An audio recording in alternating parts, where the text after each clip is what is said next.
Bismillahirrahmanirrahim. Assalamualaikum warahmatullahi wabarakatuh. Selamat siang. Ketemu lagi di video ketiga. Kita fokus dengan design thinking di video ini.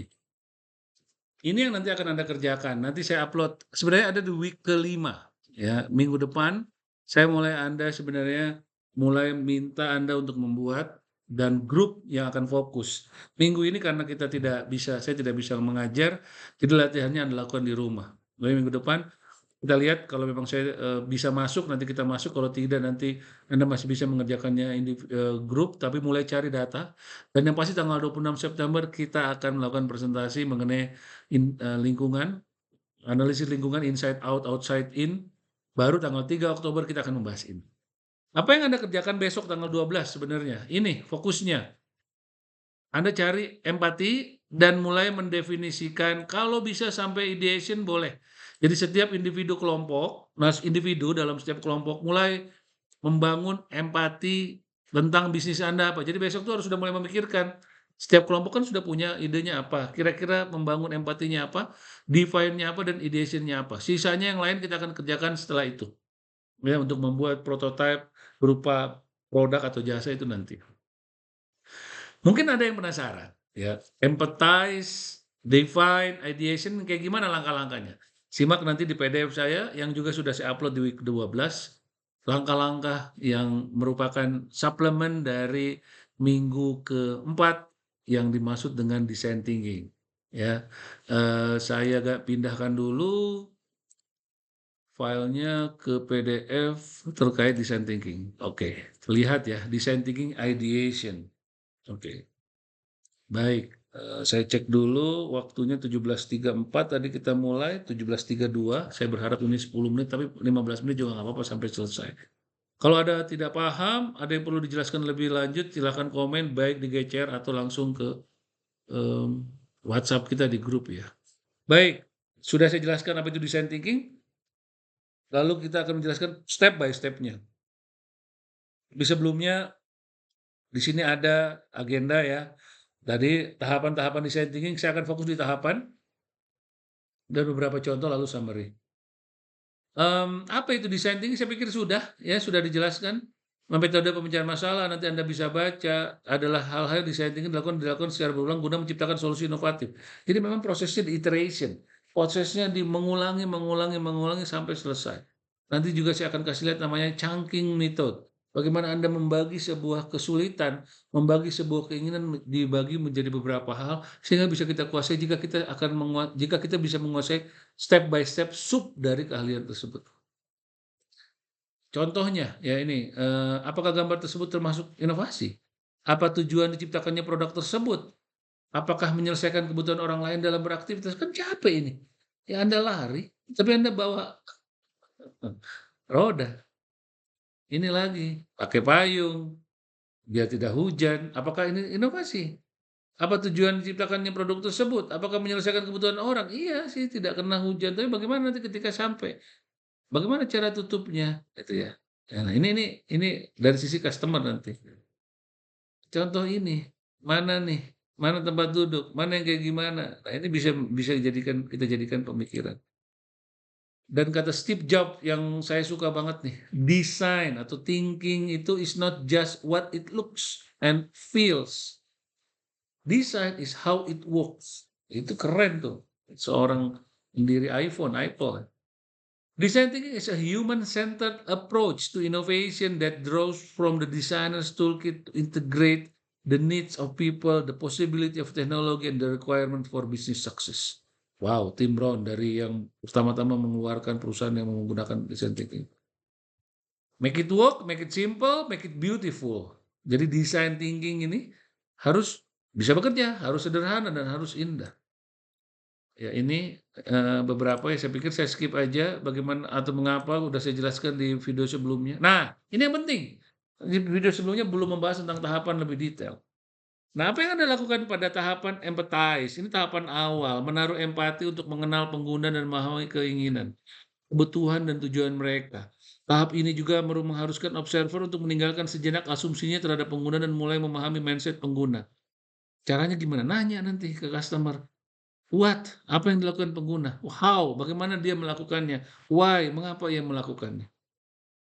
Di sini tuh tahapan kita bertanya, tahapan kita mengobservasi apa yang dibutuhkan. Nanti Anda tulis tuh berdasarkan individu. Apa topiknya? Topik yang sudah dibuat oleh tim Anda. Ya harus ada topik dulu, baru Anda bisa mendesain apa produk atau service yang perlu Anda keluarkan.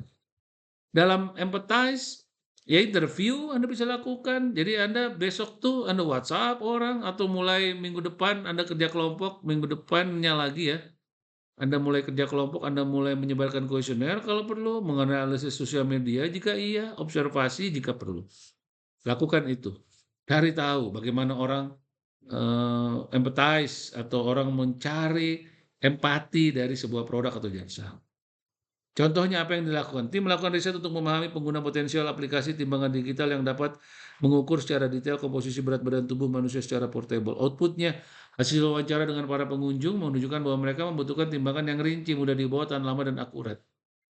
Bukan yang diam atau yang hanya menunjukkan berat badan. Itu contoh saja kita membangun empathize. Dan yang kedua, ini juga tetap dilakukan oleh individu setelah tahu tadi, mendalami tadi, mulailah mengumpulkan data yang berkaitan dengan pengguna, lalu menganalisis data tersebut. Mana identifikasi masalah yang hambatan yang dialami pengguna, mana yang perlu Anda sebutkan problem statement. Jadi apa sih masalah yang perlu kita selesaikan? Pastikan Anda menggunakan sudut pandang pengguna. Di sini di define itu Anda menjelaskan sudut pandang pengguna. Masalahnya apa yang ingin dipecahkan. Masalahnya apa yang ingin dipecahkan. That's it. Dan contoh-contoh define adalah apa yang dilakukan. Tim merumuskan permasalahan yang ingin mereka selesaikan berdasarkan pemahaman mereka tentang pengguna. Dan outputnya permasalahan yang didefinisikan adalah kalau Anda bicara tentang yang tadi di atas, sebagai pengguna, para olahraga membutuhkan timbangan portable yang rinci, praktis, dan akurat untuk digunakan dimanapun mereka berada. Oh, ini masih tentang timbangan dan berat badan, bukan tentang berat badan saya. Nah, value is not determined by those who set the price. Value is determined by those who choose to pay. Sebenarnya ini ada lagi ideation, tapi sebenarnya besok Anda cukup fokus di empathize sama di define.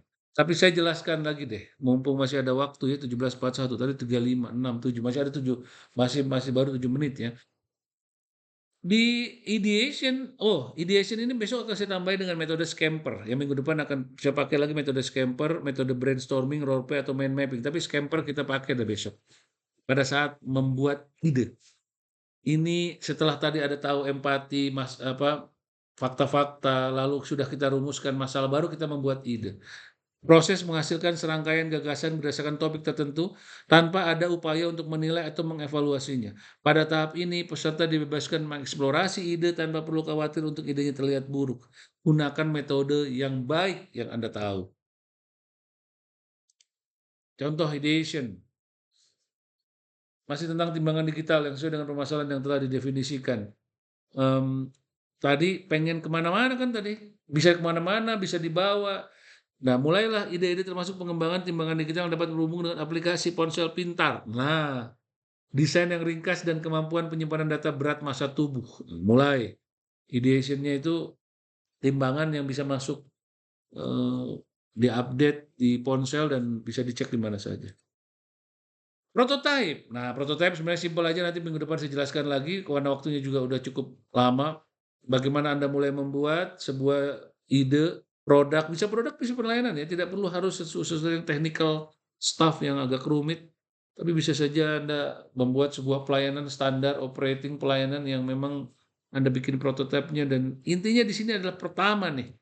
Ini solusi pertama yang Anda tawarkan, Anda coba dan Anda periksa apakah ini mumpuni apa tidak. Baru setelah itu, ya ini tadi prototipenya contohnya, mulai berbentuk perangkat, ada LED-nya, aplikasi ponselnya bisa memperinci tubuh, air, lemak, dan lain sebagainya, dan itu bisa lebih detail. Baru terakhir ada testing lagi. Ini prototipe banyak ya, prototipe jenis-jenisnya banyak. Ya, baru terakhir tes. Setelah prototipe tes tadi review dari produk dari pengguna kita, dan diulang lagi dan diulang lagi. Inilah poin penting dari design thinking. Ada empathize sebelah kiri, lalu ada define, tapi sebelum prototipe memang tes dulu, cuman nanti tes ini berulang kali, memang muter begitu sehingga dia menjadi lebih baik. Summary-nya ini ya, Anda bisa lihat ada beberapa YouTube bagus banget, bisa diklik di sini. ya, dan saya pikir Anda sudah bisa mulai latihan. Dan hari ini, tanggal 12, Anda fokus dengan empathize, cari tahu setiap individu untuk mulai individu membuat define, kumpulkan sebelum jam 8 malam. Bagi mereka yang mengumpulkan, saya anggap hadir, bagi yang tidak anggap hadir, dan minggu depannya lagi baru kita bicara kelompok, mulai mengumpulkan semua pemikiran-pemikiran ide individu itu menjadi pemikiran kelompok. Baru kita mulai prototype, ideation, dan kita presentasikan tanggal 3. Oke? Ada pertanyaan, sekali lagi bisa WhatsApp saya, bisa bahas di Google Classroom, atau langsung di komen video di bawah ya, silahkan di YouTube ini. Itu saja dari saya. Wassalamualaikum warahmatullahi wabarakatuh. Terima kasih atas perhatiannya. Bye.